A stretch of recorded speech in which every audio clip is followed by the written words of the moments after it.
Hi, I'm Nick Rains from Leica Camera Australia. In the last video, I went through the photo settings for the SL3, so that's for stills. Now I want to go through the video settings because the camera has a very competent video mode, and I want to explain to you what the menu options do and why I've made the changes that I have.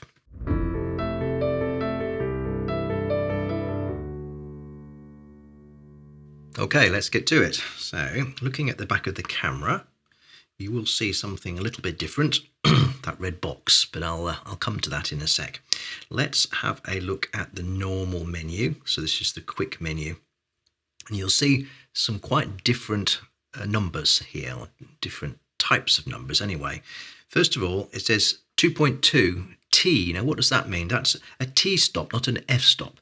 This is an f 2.0 lens, but in terms of transmission, it's 2.2. And it's the T value that they use in the cinematography industry.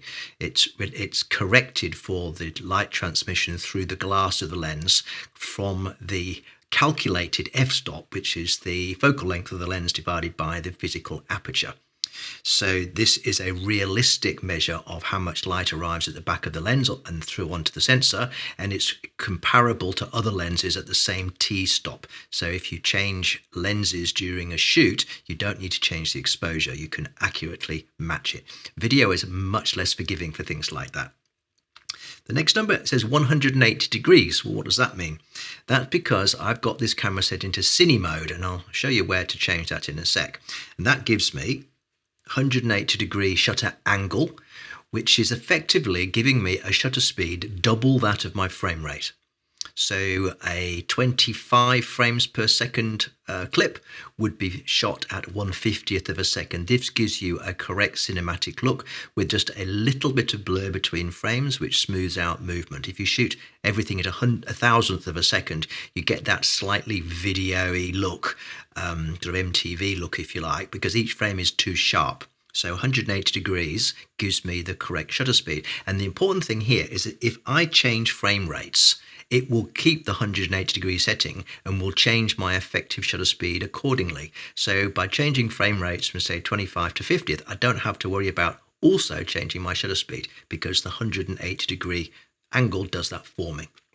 You'll also see it says 200 ASA. Cinematography works in ASA. It's exactly the same as ISO. Then everything else is pretty much the same. And you'll also see that the screen keeps going off because I have my power settings set to go off after a few seconds. And I'm going to change those now because when you're filming video, the last thing you want is for the camera to power down. So let me just go into power saving first, and we'll turn off auto power off, and we'll turn off displays off. So that means that if I'm shooting, the camera won't just power down on me. And if I'm shooting continuous or I'm shooting like this with the camera over my head, the camera will keep running indefinitely. Just be aware that obviously it will drain your batteries quite quickly.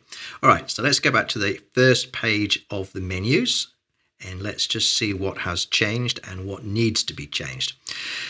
All right, focusing is more or less the same. And also I should point out that I'm telling you the way I do things. A more experienced cinematographer will probably have a very specific way of working.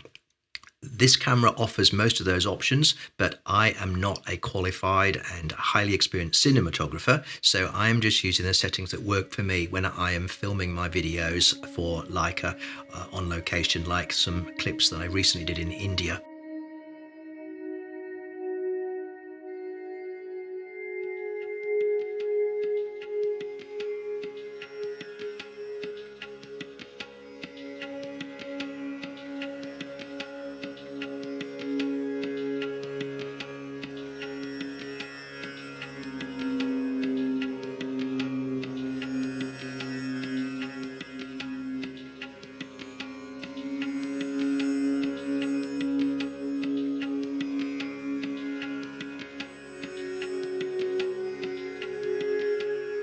So focus mode, autofocus mode, focus settings, exposure, metering, all of those things can be kept the same. So page 2, much the same with EV increment, video profiles. Okay, so now we start getting into some completely different territories when it comes to operating this camera. If I now click into here, you'll find that there are 4 video profiles, 1, 2, 3, and 4. And the way they work, and I'm just going to show you profile number 1. Click on that now, clear to settings. So we've got movie format or MP4, movie being the best. Then we've got 4K instead of 8K or full HD. We've got 25 frames per second. We can have 24, 25, 30, 60, etc. We've got the codec. Compression codec is H.264. All I encoding 422 10-bit, 400 megabits per second. L-log is the flat recording format, which a lot of people like. 35mm means we're recording using the entire sensor, or almost the entire sensor. LPCM is the audio encoding, so that's linear pulse code modulated. And you can also have advanced audio codec, AAC. LPCM is basically uncompressed. AAC is slightly compressed, so I tend to stick to the LPCM one. And then you've got output via HDMI or to SD card. Now, if I want to change this, there's a couple of ways I can do it. Let's say I want to change the frame rate. Well, I will tap on 25 frames per second. What I want to do is go to 50 and click there now, and then lock that setting. If I go back now, you'll see that some things have changed. And what it's done now, because there are optimized settings that are built into these profiles, it's changed my bitrate to 600 megabits per second because it can, and that is better than 400, more data per second, so much the better. Everything else has remained the same. So if you see that little message, it means that something else has been changed as a consequence of your choice. It also means that you can't choose certain combinations. For instance, if you're shooting in 4K at 60 frames per second, you can't then go to 8K at 60 frames per second. It just won't do that. So it will drop your frame rate accordingly, automatically. So there are certain combinations, permutations that just are not allowable, and this helps you not make those mistakes. Now, you've got 4 of these, so if I'm going to put that back to 25 because that's where it was before. I have to unlock it first. Then I can go into 25 and lock that and come back to here. You'll see conflicting settings have been adjusted, so it's probably back to 400 megabits per second, which is fine. A little bit confusing at first, but it makes sense after a while. And the most important thing is if I just come out of here, I have 4 settings. I've got 4K at 25 frames a second, maximum quality. I've got 4K at 50 frames per second, maximum quality. I've got 8K at 25 frames a second, maximum possible quality. And I've also got a full HD at 100 frames per second, which is the best it can do. You can't shoot 4K at 100 frames a second, unfortunately. They're all in 422 10-bit, so maximum quality. That covers it for me. Now, an experienced cinematographer may have very good reasons to shoot at 29.97 or 24 or whatever, all sorts of different frame rates, different bit rates, etc. I'm not here to tell you what choices to make. I'm just telling you the choices I personally use. And my go-to is 50 frames a second in 4K mode. All right. Okay, next in the menus, we have white balance. Now, you should already know this if you're shooting video, but do not use auto white balance. Auto white balance will ruin your shot if you're not careful. If you're shooting static locked off shots on a tripod, maybe auto white balance will work, but you'll have an inconsistency between clips because you don't know exactly what the white balance has been calculated by the camera. The key thing here is to set it, lock it, and then change it between clips if you need to. Okay.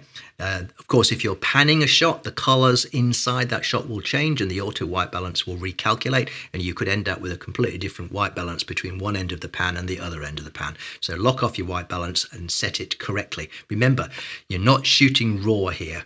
There is no equivalent to shooting RAW in this particular camera. Your white balance is baked into your results and you can't change it in post easily. Now, you can change it to a certain degree, but there will be consequences. So white balance is very important when you're shooting video.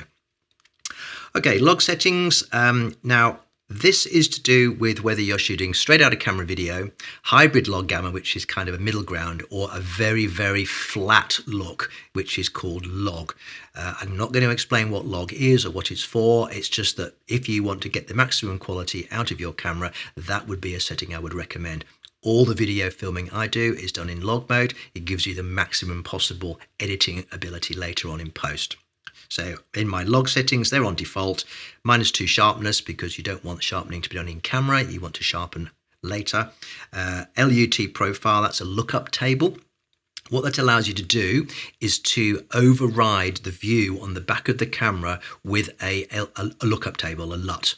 Okay. Otherwise, you're going to see a very, very flat result on the back of the camera. I don't mind that. I'm used to it. But if you want to see what the final result's going to look like, you can choose a LUT in camera, and then you can match that LUT in post. And what you see on the back of the camera will be more or less what you see in post when you apply that LUT. So it's like it's like an updated preview or a corrected preview.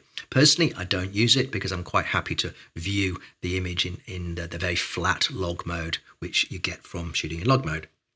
And you can make your own custom LUTs as well. You can do that in DaVinci Resolve. You can even do it in Photoshop. You may notice that video styles and Leica looks are grayed out. That's because my video profile is set to log. So if I go into one of those profiles, just up here, video profiles, and I think that I've set profile number 4 to no log. There it is, no log there. So if I choose that profile and go back into the menus, you now should see that Leica looks and video styles are now active. So you can apply a Leica look to a video just like you can to JPEGs in camera for stills, and you can also apply a video style just like you can apply a film style in stills. So you've got the same one: standard, vivid, neutral, monochrome, high contrast, and these can be edited as well with your contrast, highlights, shadow, etc. I do recommend that if you are going to shoot video in camera, not using hybrid log gamma or log, just straight video, you would set the sharpness down a little bit because you don't want over sharpened video. It looks really a little bit too crunchy. You really need to control that sharpness in post. That will give you a much better result, just like shooting JPEGs. Okay. All right, let's move on. Cine Mode. So this is the mode which allows the camera to work in T-stops, ASA, and shutter angle. If you turn this off, you're back to normal stills photo mode, which you may be quite happy with. It's up to you how you work. Personally, I find the Cine Mode more intuitive, but if you're much more familiar with working in f-stops, then you might want to choose to turn off Cine Mode. HDMI with audio. If you're feeding out HDMI to an external recorder, or as I am now, I'm recording the entire proceedings of this video on an external recorder with my overhead SL3, you may want the audio to go down that HDMI, you may not.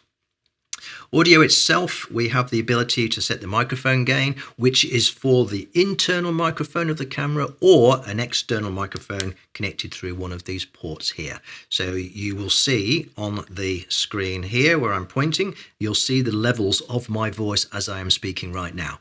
Now this camera is not recording. I have another microphone up here recording to my camera over there, but if this was recording sound, this is the levels that I would be looking at.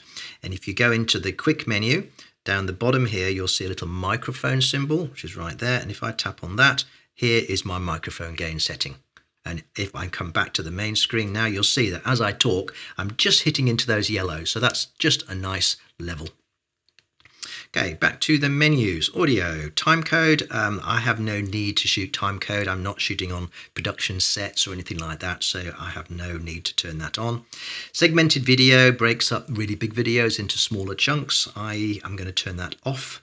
I'm not sure why it was on. It shouldn't be because I don't use that. Color bars are for calibrating cameras and production environments, because you can choose, for instance, a set of color bars like that, and you may be able to hear a -18 dB tone playing. This is for calibrating a camera within a bunch of other cameras, not something we need to get into here. So you can see there's a lot of quite professional features here which you might not be aware of. Recording frame, when I press the record button, which is the shutter button here, I will get a red line around the outside of the frame, which gives me another clue. Image stabilization, just like in stills, use that or not. Customized control, again, this is, you can set the camera up to your heart's content here. Bear in mind that the function buttons can be set differently in video and in stills mode. And if you flick between them, you'll find that those custom buttons have change function. For instance, if I now click the top rocker switch, I'm going to my frame lines, not what I would have set in my normal settings, okay?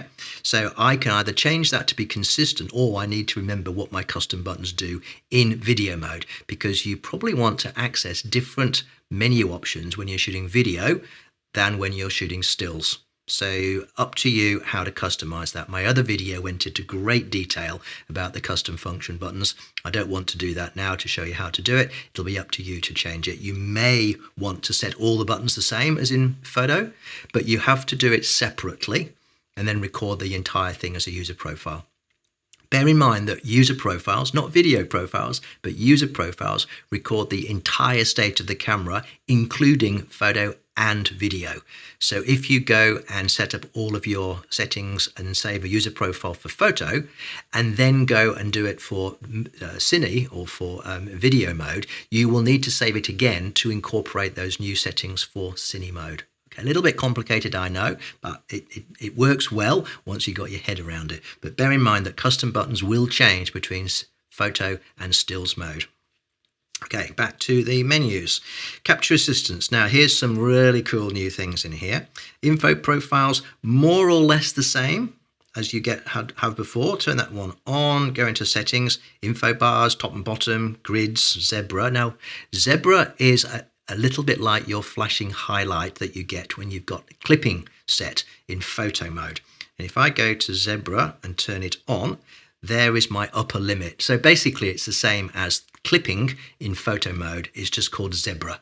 Now, it's not really the same as in a video camera, because zebra strikes for normal video cameras or dedicated video cameras can often be set to a specific percentage, let's say 70%.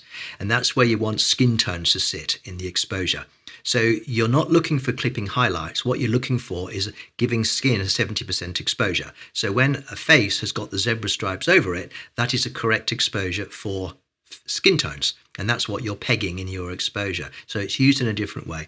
This is still effectively a highlight warning. So, and also it doesn't show up in log mode, only shows up in normal video mode. So really, if you leave that off, if you're shooting in log mode, because it simply doesn't work in log mode.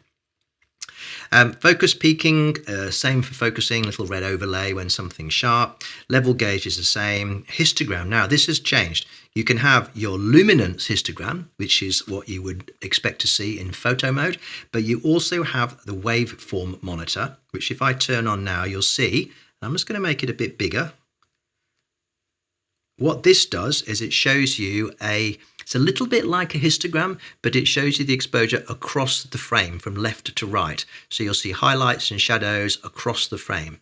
So I haven't got anything to point it at right now, but when you point this at something with waveform activated, you'll see quite a different shape, but you can peg your highlights just below the maximum. So it gives you a way of judging your exposure, just like a histogram. But a histogram, remember, is the entire image. You don't know whether it's the top left, bottom right, or whatever. A waveform, you can see exactly where in the frame that highlight is. So it's quite a different way of working. Works better for video. I'm just going to make that smaller, tuck it away in the corner. That's where I prefer it, and tap it there. Okay, back into Capture Assistance settings. Now the last one here is completely new. Frame lines, and that's where that red box is that you might have seen. I have this set to 9 to 16, not 16 to 9, but 9 to 16, because some of the videos I film are for social media and they need to be filmed in a vertical manner. So whilst it doesn't crop the image, it just gives you composition lines on the back of the camera, so I can film it normally, but make sure that all the important parts of my video are composed within that box. You have various presets, and you also have the ability to do custom ones as well. So if you needed to do a very specific proportion, if you were shooting stills, let's say for a video production, so shooting stills for a video production, you'll want to match the aspect ratio of the video production with your stills, and this will allow you to compose accordingly. It's very, very powerful if you need it. If you don't need it, don't worry about it. But I like to leave that 9 to 16 one on. And that's that little box that you can see now in red. You can change the color, you can change the thickness of the lines and so on. That's very, very useful. All right, back to Menus, storage management, same. Leica photos, same. USB charging, same. All of these things are the same. When you get to user profiles, remember, I mentioned before, when you save a user profile, it remembers everything, the entire state of the camera, photo and video. You cannot separate the two out. That's why we now have video profiles, which sits below user profiles in a sense. Okay, camera settings, again, all the same. You can use exactly the same settings as in photo mode, no problem at all. And then back to the beginning. Those are my recommended settings for the sorts of work that I do, which is relatively straightforward run and gun type video. I'm not doing anything terribly clever. I'm just capturing the sorts of videos that illustrate certain points about where I am, travel log stuff and so on. So I'm using manual focus, I'm using manual exposure, so I'm not letting the camera measure the exposure. I am hand holding a lot of it. I'm using 180-degree shutter and I'm filming everything in L-log mode. I find that grades beautifully in post. I'm using DaVinci Resolve for all of my editing these days. There is a color profile built into DaVinci Resolve for the SL2. There isn't one for the SL3 yet, but I believe there will be one in the future. That does help if you're using a DaVinci Resolve color managed workflow. If you're not using a color managed workflow, you will be grading your log files by hand, which is fine. It's not a problem at all. Again, subject for a different video. Anyway, I hope that covers all bases. I think I've got everything there. So have a go and shoot some video, see what you think, and no doubt I will talk to you again in a future video. Bye for now.